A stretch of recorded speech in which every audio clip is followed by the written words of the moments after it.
Hello everyone. इस video में आज हम ट्रंप की कहानी के बारे में जानेंगे कि अब ट्रंप जो है रसिया से किधर की तरफ शिफ्ट हुए हैं।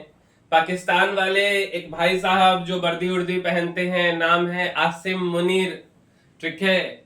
उसका कहना है कि हमारे देश में बहुत खनिज है, हम धनी बन जाएंगे बिना मेहनत किए, बम पटाखा उड़ाते हुए। तो उसके बारे में भी थोड़ा सा जानते हैं, आइए। मेरे भाई, बलूचिस्तान के खनिजों के लिए पाक का आर्मी है चिप मुनीर के साथ वार्ता हुआ है। किसका? ट्रंप का। अब इसके बारे में थोड़ा सा समझते हैं। बेसिकली अब ट्रंप म्यांमार की सैन्य तानाशाही पर मेहरबान, सेमीकंडक्टर के लिए रेयर अर्थ मिनरल्स पर भी इसका नजर है। अमेरिकी राष्ट्रपति डोनाल्ड ट्रंप ने म्यांमार के सैन्य तानाशाह हैं, उनका नाम है जनरल मिन आंग हाइंग, इनसे जुड़े कई कारोबारियों और कंपनियों पर से प्रतिबंध हटाए हैं। यह कदम तब उठाया गया है जब वहां हिस्सा और दामन बढ़ रहा है। अमेरिका ने उन कंपनियों को भी राहत दी है जो सीधे हथियार निर्माण और सैन्य सप्लाई से जुड़ी रही हैं। मानवाधिकार संगठनों ने इसे शर्मनाक बताते हुए ट्रंप के फैसले पर सवाल उठाए हैं। हालांकि एक्सपर्ट का कहना है कि ट्रंप का यह फैसला सिर्फ राजनीतिक नहीं, बल्कि चीन को म्यांमार के रेयर अर्थ मिनरल्स हासिल करने से रोकने से जुड़ा हुआ है। क्या है म्यांमार की सैन्य तानाशाही पर ट्रंप के मेहरबान होने की पूरी कहानी, इस बात को हम समझते हैं। मेरे भाई, ट्रंप के प्रतिबंध हटाने का विरोध क्यों हुआ है? मानवाधिकार संगठन बोले ये अमेरिका का विनाशकारी फैसला है। अब देखो, किसी किसी का ना समय खराब चल रहा होता है और वे अपना डिसीजन पे डिसीजन दिए जाता है बस इसलिए क्योंकि उसे लगता है कि I am the most powerful person in the world. और ऐसा ही एक समय में मेरे भाई रावण को भी लगता था। बुद्धि बहुत था, ज्ञान बहुत था, बहुत ज्ञानी व्यक्ति थे, लेकिन अंत क्या हुआ सबको पता है। तो देखिए आगे क्या होता है। फिलहाल हम इस वीडियो पे बात करते हैं कि किसी किसी को लगता है कि हम सुपर पावर हैं, बहुत ये है वे है, बट असलियत कुछ और ही होता है ना।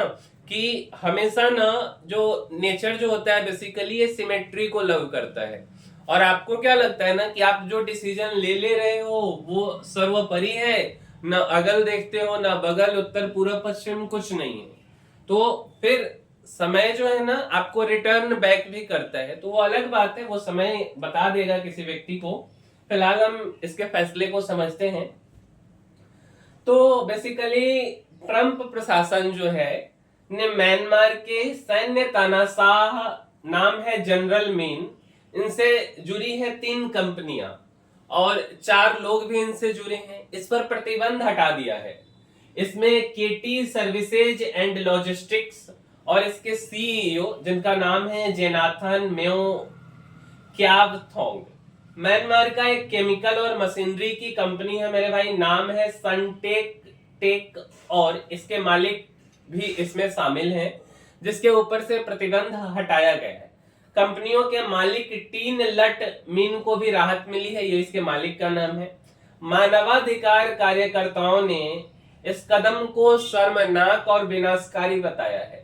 बर्मा कैंपेन यूके के कार्यकारी निर्देशक अन्ना रॉबर्ट्स ने कहा, सेना अत्याचार करती है, प्रतिबंधों को कड़ा होना चाहिए। चौंकाने वाली बात यह है कि उन कंपनियों पर से रोक हटा दी गई है जो सेना को हथियारों की आपूर्ति में मदद करती है।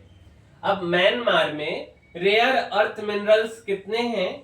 चीन के कुल उत्पादन का आधे से ज्यादा हिस्सा म्यांमार से आया था। थोड़ा इसको भी समझते हैं मेरे भाई। 2023 में चीन बेसिकली जो है उसका कुल रेयर अर्थ उत्पादन का लगभग 57% हिस्सा म्यांमार से आया। 2023 में चीन की घरेलू उत्पादन कोटा 41,000 टन था। अमेरिका इस सप्लाई चेन को तोड़कर म्यांमार के माइनिंग में अपना दखल चाहता है। म्यांमार का कचिन प्रांत चीन की सीमा पर रेयर अर्थ खनन का बड़ा केंद्र है। 2021 के बाद से यहाँ अनियंत्रित बेसिकली जो है वो खनन हुआ है मेरे भाई। 2023 में खादानों की संख्या 180 थी, आज के डेट में ये बढ़ करके 300 हो गया है।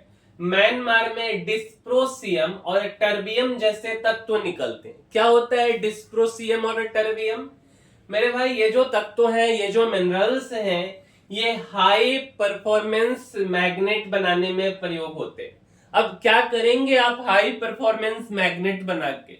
मेरे भाई आप अक्सर सोच रहे होंगे, सुन रहे होंगे कि अब जमाना आ गया है इलेक्ट्रिक व्हीकल का। तो मेरे भाई इलेक्ट्रिक व्हीकल में इस मैग्नेट का काफी यूज होता है, ठीक है। और सेमीकंडक्टर, विंड टरबाइन का आप नाम सुने होंगे, सैन्य हथियार जैसे मिसाइल हो गया, ड्रोन हो गया, पनडुब्बी हो गया, इस सब के लिए ये दोनों मिनरल्स जरूरी है और अधिक संख्या में म्यांमार में ये निकल रहा है। अगला, सेना पर बैन एक्चुअल में क्यों लगा था? 2015 के आम चुनाव में भारी बहुमत से सू की जीत हुई थी और 5 साल के बाद तख्ता पलट कर दिया गया। म्यांमार में करीब 53 साल के सैन्य शासन के बाद नवंबर 2015 में आम चुनाव कराया गया था मेरे भाई। इसमें आन सान सू की नेशनल लीग फॉर डेमोक्रेसी को बहुमत मिला। उन्होंने 5 साल अप्रैल 2016 से 31 जनवरी 2021 तक स्टेट काउंसलर के रूप में सत्ता संभाली, लेकिन 1 फरवरी 2021 को मौजूदा सैन्य तानाशाह जिनका नाम है मीन आंग हाइंग, इन्होंने तख्ता पलट कर दिया। सू की नेपोयोडी में नजरबंद रखा गया। तत्कालीन बाइडेन सरकार आन सान सू ने बेसिकली, बाइडेन की जो सरकार है उसने मीन और अन्य सैन्य अधिकारियों पर प्रतिबंध लगा दिए थे और उसी प्रतिबंध को ट्रंप भाई साहब जो हैं ओपन कर दिए हैं, केवल इसलिए कि इनको जो है रेयर अर्थ मिनरल्स मिले जो आज चाइना को मिल रहा है, उसमें अपना ये दबदबा बढ़ाना चाहते। ये दुनिया से हर जगह कुछ ऐसे ही व्यापार कर रहा है बेचारा। यूक्रेन को बोला है कि हम तुम्हारा युद्ध रुकवा देंगे, बदले में जो है तुम अपना अर्थ का रेयर मिनरल्स हमको दे दो। म्यांमार के साथ अब देखिए कि जो चीजों पे प्रतिबंध लगा के गई पिछली सरकार, उसको इन्होंने खोल दिया है। क्या चाहते हैं आखिर ये व्यक्ति जो ट्रंप है? म्यांमार के रेयर अर्थ मिनरल्स का बड़ा हिस्सा चीन की बजाय अमेरिका को मिले, ऐसा इस व्यक्ति की चाहत है। म्यांमार के रेयर अर्थ मिनरल्स खनन पर चीन का लगभग पूरा नियंत्रण है। ट्रंप प्रशासन चाहता है कि म्यांमार के रेयर अर्थ मिनरल्स का एक हिस्सा चीन की बजाय अमेरिका को मिले। रणनीति यह है कि सप्लाई चेन में सीधा प्रवेश लेकर चीन पर निर्भरता घटाई जाए और अमेरिकी कंपनियों को प्राथमिकता दी जाए।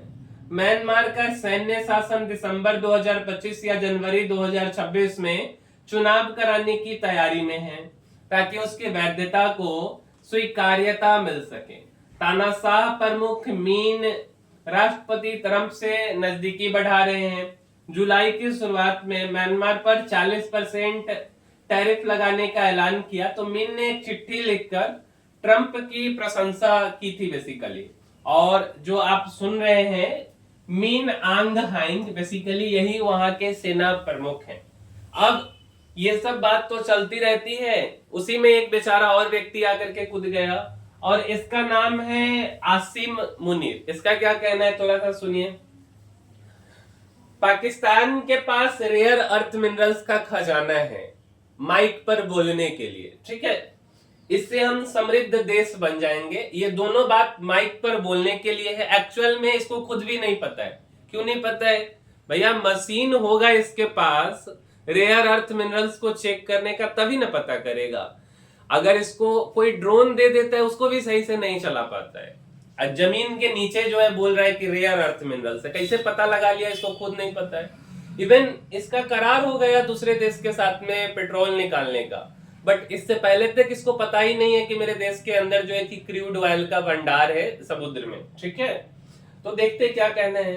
कह रहा है कि पाकिस्तान में तेल के बड़े भंडार के दावों और पाक अधिकारियों की अनभिज्ञता के बाद पाक सेना प्रमुख फील्ड मार्शल आसिम मुनीर, जो कि अपने मन से पोस्ट दिया गया हुआ है, ने नया राग छेड़ा है। मुनीर ने कहा है देश के पास रेयर अर्थ मिनरल्स का खजाना है और इससे कर्जा कम हो जाएगा बिना मेहनत किए हुए, ठीक है, और पाकिस्तान समृद्ध देशों में शामिल हो जाएगा। उन्होंने रेको दिक खनन प्रोजेक्ट को भी खजाना भरने का साधन बताया और यह बयान तब आया जब अमेरिकी अधिकारियों ने पाकिस्तान के खनिज भंडार में रुचि दिखाई, क्योंकि अमेरिका चीनी सप्लाई चेन पर अपनी निर्भरता घटाना चाहता है। ठीक है, तो यही कहानी है म्यांमार की, पाकिस्तान की। बट सुपर पावर जो है वो अपना सुपर पावर बचाने में लगा हुआ है। हर दो देश जो है अपने अपने जियोपॉलिटिक्स में अपने अपने हिसाब से चल रहे हैं। फिलहाल समय भारत के लिए कठिन है, बट जैसा कि आपको पता होगा कि हमारे जो प्रधानमंत्री नरेंद्र मोदी जी है, ये साफ साफ कह चुके हैं 17 अगस्त को जब इन्होंने रोड का उद्घाटन किया, द्वारिका एक्सप्रेसवे, जो कि बेसिकली दिल्ली एयरपोर्ट गुरुग्राम से कनेक्ट करती है, देश की पहला 8 लेन रोड। और ये भी कहा कि स्वदेशी अपनाइए, देश के व्यापारियों को बोला कि भाई देश का सामान बेचिए, जो कि एक प्रधानमंत्री जी को काफी पहले कहना चाहिए, बट फिर भी काफी अच्छी बात है कि उन्होंने साफ खुले शब्दों में ये कहा है स्वदेशी सामान खरीदिए, स्वदेशी अपनाइए। हमारे पास 140 करोड़ जनसंख्या का पावर है, किसी भी छोटे से सामान को बनाएंगे ना पूरा देश में खप जाएगा। तो ये जो दुनिया दूसरे देश वाले आके डराते ना भारत को कि भाई तुम पर इधर टैरिफ लगा देंगे, उधर लगा देंगे, अगर दवाई देना बंद कर दिए ना तो वहां का जनता मरने लगेगा अमेरिका का। यहाँ से 40% हम लोग अपना निर्यात करते हैं जेनरिक दवा अमेरिका को, तो ये हाल है उनका। तो और हमारे देश में जो दवा बनाती ना ये सारा हमारे देश में खप सकता है। ऐसे बहुत सा चीज है। और क्या हो जाएगा अगर हम आईफोन नहीं यूज करेंगे, तो कोई प्रलय नहीं आने वाला है मेरे भाई। तो ये प्रधानमंत्री जी काफी अच्छा बात बोले कि स्वदेशी अपनाइए, बट अब हम सब लोगों को अमल करने की जरूरत है, ठीक है। और इसी के साथ हम इस वीडियो को समाप्त करते हैं। उम्मीद करते हैं मेरे भाई कि आपको यह वीडियो अच्छी लगी होगी, और अगर आपको हमारी वीडियो पसंद आई है, अच्छी लगी है, तो इस वीडियो को अपने दोस्तों तक पहुंचाइए और साथ साथ हमारे इस वीडियो को लाइक कर दीजिए। और साथ साथ एक और बात कि हम सब लोग जितना हो सके उतना अपने देश में निर्मित सामान को उपयोग करें। इवन प्रधानमंत्री जी तो फेसबुक, इंस्टा के बारे में भी बताए कि भाई अपने देश के जो युवा हैं बनाइए कि अपने देश का पैसा अपने देश में ही रहे, दूसरे देश क्यों जाए। और ऐसा होना चाहिए। एक छोटा सा शुरुआत एक बड़ा जो है क्रांति ला सकता है मेरे भाई। तो हम सब लोगों को मिलकर इसका शुरुआत भी करना चाहिए और इसी संदेश को अपने मित्रगणों तक भी पहुंचाइए। और हम मिलेंगे मेरे भाई किसी अगले वीडियो में। इस वीडियो में इतना ही, तब तक के लिए धन्यवाद।